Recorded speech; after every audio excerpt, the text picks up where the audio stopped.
There's been a lot of horse trading on the Greens. Once we talk to housing, it always becomes things such as negative gearing rent caps and things the government's basically ruled out. So on the merits of this proposal, what do you think of it? Well, it's a scheme that will screw over 99.8% of renters who don't get access to it every year. Not only that, it'll drive up property prices. We have senior economists who are commenting on the New South Wales shared equity scheme, very similar to the one Labor proposed. And what they said is if you put more money into the demand for housing, it will drive up the cost of housing.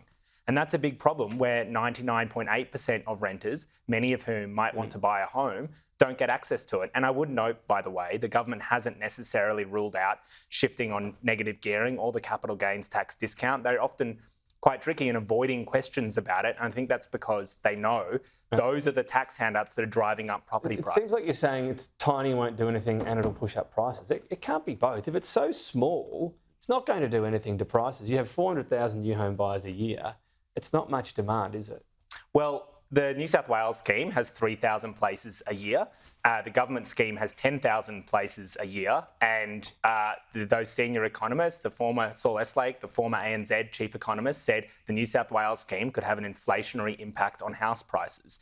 Again, this is exactly why, if you want to deal with housing affordability, and this is the government's only piece of legislation before the House this year to deal with housing affordability, and we think it's not good enough that they have a scheme that is going to drive up the cost of housing. So can you envisage any circumstance, given you're so anti it, that you would agree to pass this legislation? Well, we've said to the government we want shifts on 3 areas. We want a phasing out of the big tax handouts for property investors, denying millions of renters a home.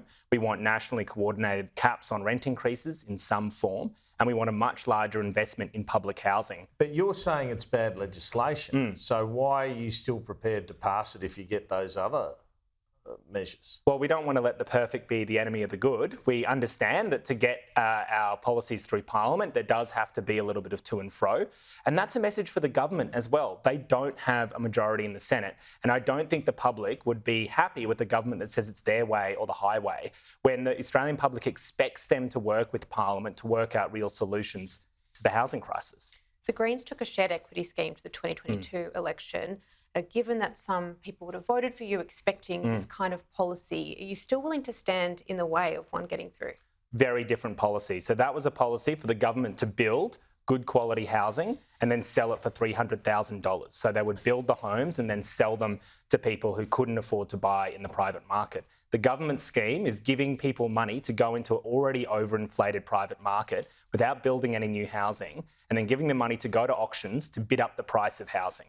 Now, that is going to make the housing crisis worse. It's exactly why, by the way, we do need to deal with negative gearing and the capital gains tax discount, because that's putting money in property investors' pockets to further bid up the price of housing. What's going on with the Greens? Because it's like you're the Socialist Alliance at the moment, or you're the Renters Party. I mean, it used to be all about the environment. Now it's increasingly about trying to get the votes of renters. They used to call it the good old watermelon, you and Adam Band. You're basically socialists in green clothing. Well, I wouldn't describe shifting on negative gearing and the capital gains tax discount as socialism. That used to be considered moderate policy in Australia. I wouldn't consider building public housing to be that. That's something that governments of all stripes in the 20th century supported. Robert Menzies used to get up in federal parliament and brag about how much public housing the federal government was building. I think what we've seen is the major parties shift closer and closer together, offer very little to the public, and has left the Greens often out there talking about policy solutions that actually have broad support in the public. You said recently that there are enough properties for people to live in, enough homes, 1 million vacant on census night. It was fact-checked by the SMH. They said 43% of unoccupied homes on census night were people not at home. Do you stand by that claim that there are enough properties for people to live in? The point I was making is that we have a property system that incentivises property investors to leave homes vacant because they make money by selling it and then getting a 50% discount on the capital gains they make on that It's profit. not as big a problem as you suggested. Well, I looked at that analysis. They relied on 2017 analysis. I would point out there was a big difference between census night in around that period and the census night that occurred during COVID, where a lot more people were in their homes because of lockdowns. Putting that aside, the other point we've made is we do need more housing for people coming to this country, but the government needs to get on building that, in particular with public housing, because housing commencements, government talks about supply, It's at a 10-year low because the government is not stepping up at a time where it's too expensive for property developers to build and building housing themselves, which is exactly what Robert Menzies, a Liberal Prime Minister, and Labor Prime Ministers did in the 20th century. On those incentives, I mean, it's not really an incentive to leave the place empty for 5 years. People have renters in there. Sure, you can deduct tax, but that's not the normal path for investors to have an empty house for 5 years and then sell it. No, that's exactly what the capital gains tax discount did. So if you look at the rate of negative gearing, so people making a loss on their rental property, pre the introduction of that discount and after, you saw a massive skyrocketing in that rate. That doesn't mean it's empty. A loss doesn't mean it's empty. They're not the same thing. That can just mean maybe they were charging less rent because they didn't mind the tax loss. Well, no, but the point is that the way a property investor makes money is not on the rent long term, it's selling the house, and then 50% of that profit right now the government gives to them tax-free. Right, but negatively geared doesn't mean they're not charging rent.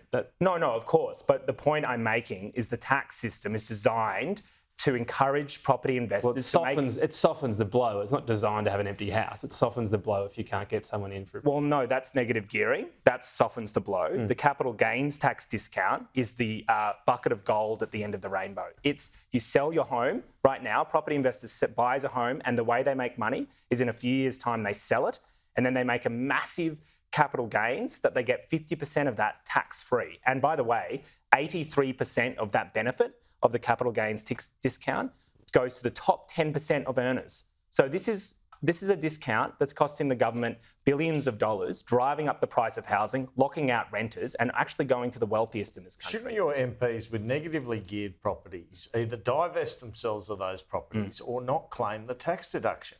Look, it's so hypocritical. No, I would disagree. That every single Greens MP tomorrow would vote to phase out those tax handouts for property investors. The point Just take advantage of them in the meantime. Well, the point we've made is that 75% of all Labor parliamentarians have investment properties, and the problem is they also oppose any changes to the tax handouts for property investors. What about your guys? I mean, shouldn't they lead from the front if they think it's such an issue instead of, collecting the money? Well, our policy is not to make every property investor sell their home. Our policy is to phase out the tax handouts for property investors that are locking out millions of renters from ever being able to buy a home. Phase it out for yourselves first and, make a start. Well, we're trying to in Parliament. I mean, we're putting our necks on the line here and going out there to try and push the government to phase out these tax handouts for property investors. And to be frank, the tax system has been created for decades now to encourage people to buy investment properties. Okay. We don't begrudge people that. We do begrudge a government standing in the way of tax reform. Max Chandler-Mather, got to leave it there. Thank you.